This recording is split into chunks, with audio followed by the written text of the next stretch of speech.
You are directly responsible for this suicide. पहले suicide के लिए वो रिस्पॉन्सिबल थे, बाद में उन्होंने उसका मर्डर किया, अभी वो ड्रग माफिया चला रहे हैं। आप लोगों ने खुद का दिमाग इस्तेमाल करना छोड़ दिया है।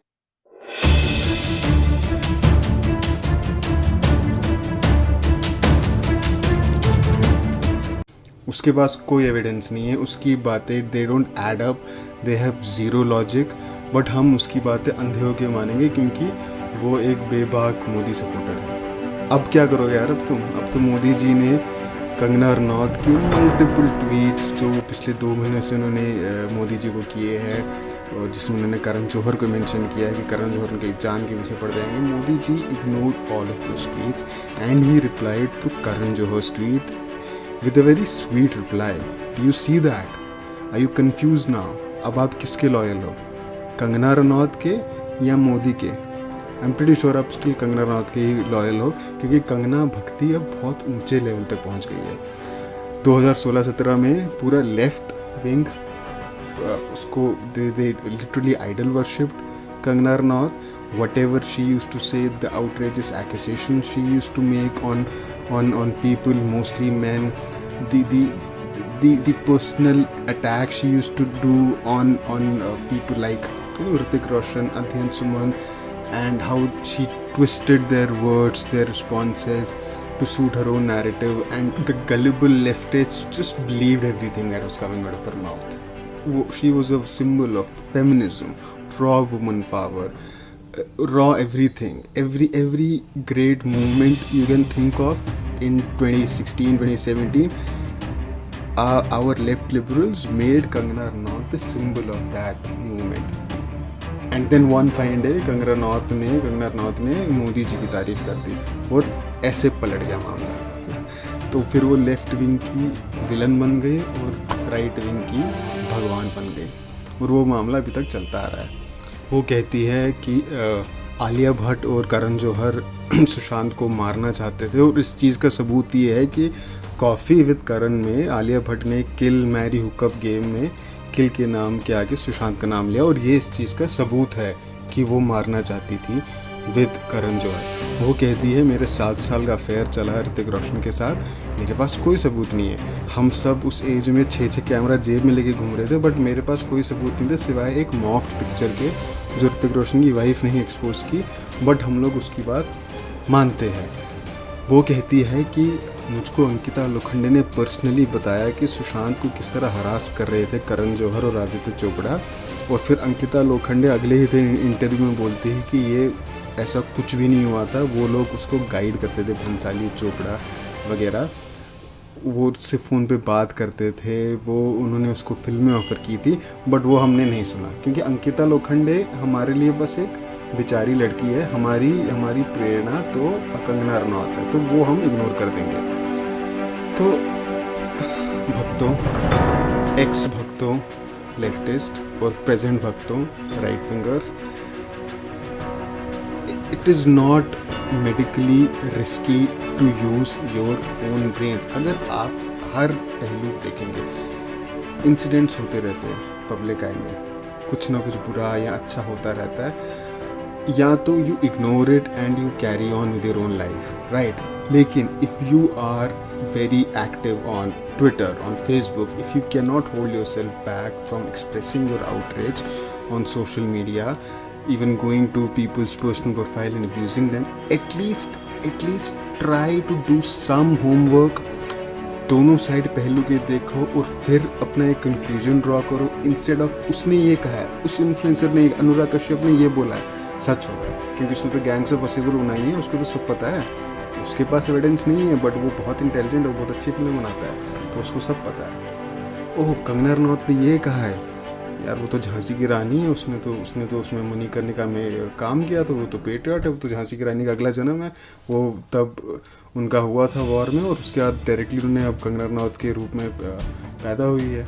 विशाल ददलानी, वो तो बड़ा अच्छा म्यूज़िक बनाते हैं. अगर उन्होंने मोदी को गाली दी है डायरेक्टली, या अनुराग कश्यप ने अमित शाह को गाली दी है, तो क्या होगा, उन्होंने हमको नहीं पता उन्होंने क्यों गाली दी, लेकिन अगर उन्होंने गाली दी है, वो ऐसे क्यों, वो इंटेलेक्चुअल्स है, इंटेलेक्चुअल्स गाली नहीं देते बिना बात के. तो हम यहाँ से खाली नहीं हैं. हमको बस भीड़ का हिस्सा बनो, we are a part of a herd mentality ने इंडिया की ले रखी है। सैडली ये हर्ड मेंटालिटी सिर्फ कॉमनर, सिर्फ आम आदमी, आम औरत नहीं दिखाते, ये हर्ड मेंटालिटी हमारे इंटेलेक्चुअल्स भी दिखाते हैं, और वो लोग इस चीज़ को प्रोपगेट भी करते हैं, बढ़ावा भी देते हैं, एम्पावर भी करते हैं। अनुराग कश्यप अपने डम लेफ्टिस्ट फॉलोअर्स को एम्पावर करता है। So Anurag Kashyap and Kangana Ranaut are smart enough people, they know what they are saying is bullshit, but they want you to believe it. तो जब उनके फॉलोअर्स उनकी बात पे अंधभक्त बन के विश्वास कर लेते हैं, that gives them immense satisfaction. That speaks a lot of how what kind of morons are people like Ranaut, Kashyap, Dadlani and everybody else who does it. और ये बरखा दत्त जैसे लोग जो हमारे देश के बड़े प्रोमिनेंट जर्नलिस्ट बने हुए हैं, ये कंगना रनौत को, जब तक कि उनको पता नहीं है कि प्रो मोदी है, ये कंगना रनौत को प्लेटफॉर्म देती है so that she goes on these platforms and ridicules men that she is having these controversies with। वो कुछ भी क्रेजी थ्योरीज बताती हैं, बरखा दत्त आंख बंद करके पहले उसको विश्वास करती है, and then she make sure she propagates them all. एक बार भी बरखा दत्त ने उनसे सवाल नहीं किया, क्योंकि उन्होंने ये भी कहा था, apart from the fact that उन्होंने एक जर्नलिस्ट का काम निभाया और कंगना रनौत को प्लेटफॉर्म्स दिए 10-12 जगह, उसके अलावा वो बहुत अच्छी फ्रेंड भी थी। ये उन्होंने एक इंटरव्यू में कहा, मिस मालिनी करके एक शो आता है, वो यूट्यूब पे अभी भी है। ना एज अ फ्रेंड या ना एज अ जर्नलिस्ट उन्होंने कंगना रनौत से कभी पूछा कि यार मैं तुमको इतना ग्लोरीफाई कर रही हूँ और दूसरे लोगों पे ऐसे कीचड़ उछाल रही हूँ, कम से कम उनको सबूत तो दे, छोटा सा सबूत दे कि तेरा अफेयर था, सच में था। At least I need some evidence so that everything that I am doing with you, taking you to every platform, I need to justify it, being a trusted journalist for lakhs of people. Did she do that? नहीं। अध्ययन सुमन ने जो बोला मैं उसको twist करवा दूंगी अपने show पे कि वो तो कहता है पीरियड जिनका होता है वो इम्प्योर होती है, भले ही उसने ऐसा कुछ ना कहा हो, उसने ऐसा कुछ भी ना कहा हो, लेकिन I will let Kangana Ranaut twist and turn every word said by him so that the truth becomes what comes out of Kangana Ranaut and people start ridiculing a man because is a man, क्योंकि हिस्टोरिकली और उन पे जुल्म हुए हैं। तो late Adhyayan Suman और Hrithik Roshan were cross for that. अब वो ऐसा कुछ नहीं है। Suddenly now that we know her political ideology, अब बरखा दत्त ने she is not back down, अब वो उल्टा कर रही है। अब जिसके के साथ भी कंगना रनौत की कंट्रोवर्सी होती है, बरखा दत्त मेक्स श्योर कि वो उसको अपने शो पे ला के उनका इंटरव्यू लेती है। और ये सिर्फ अभी का नहीं हो रहा है, सिर्फ उर्मिला मातोंडकर, सिर्फ तापसी पन्नू वगैरह नहीं, कंगना रनौत की जैसे 3 साल पहले कंट्रोवर्सी हुई थी, बरखा दत्त अब उनको भी शो पे ला के उनका भी इंटरव्यू लेती है, Sonu Sood. What changed ma'am?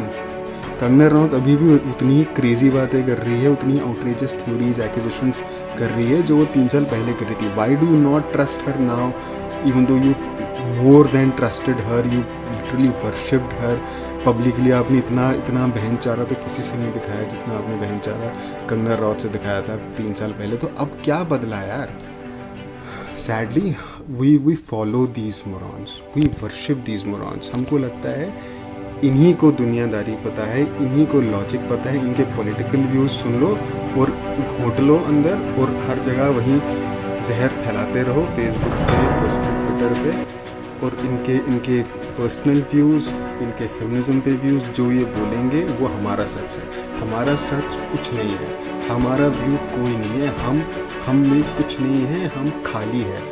We are a robot, we are an artificial intelligence machine जिसमें डेटा अनुराग कश्यप डालता है, जिसमें डेटा कंगना रनौत डालती है, जिसमें डेटा राहुल गांधी डालता है, मोदी डालता है। हमारा अपना दिमाग है ही नहीं।